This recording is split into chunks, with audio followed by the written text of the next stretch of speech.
I guess it was the bird song which attracted me to the park.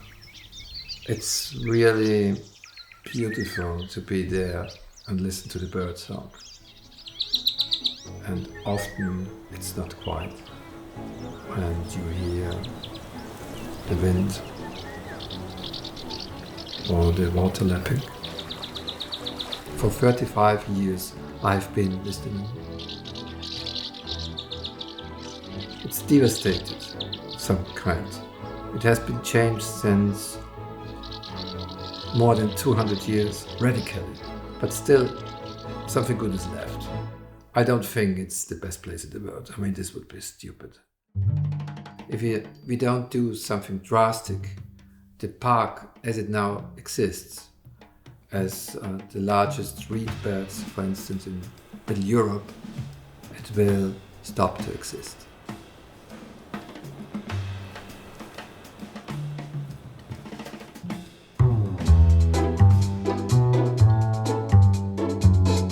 Lake Neusiedl, super important for bird conservation, simply because of the size of the populations of the small birds which are resident there in the reed.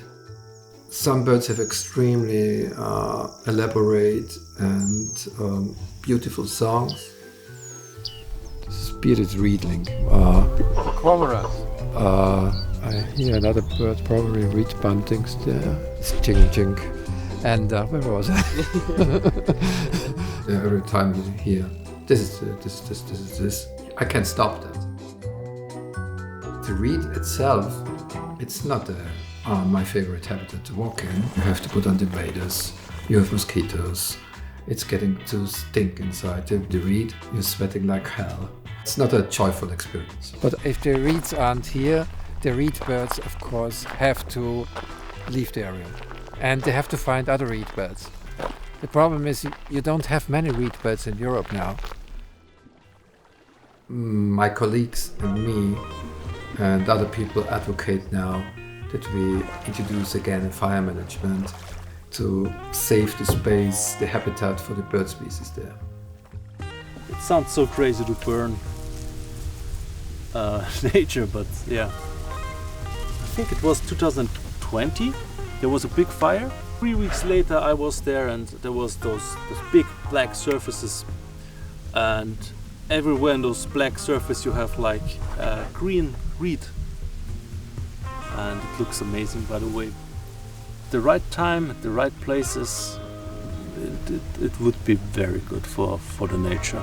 The fire idea is controversial because it's against common sense. So you want to burn something to conserve it. So his knowledge is amazing. He knows like everything about the reed, and you can learn a lot from him and can ask every question. This is all fluctuating. The ecosystem of Lake Neusiedl has always changed. In order to sustain the reed habitat, part of it has to be burned and even to die off. If these bird specialists don't exist there, they maybe can exist somewhere else. But the space in Europe where they can exist is shrinking in incredible fast speed. There will be maybe more common species, but not the species you find now. It's not so bad to spend your life listening. I hope the next generation can hear the same thing.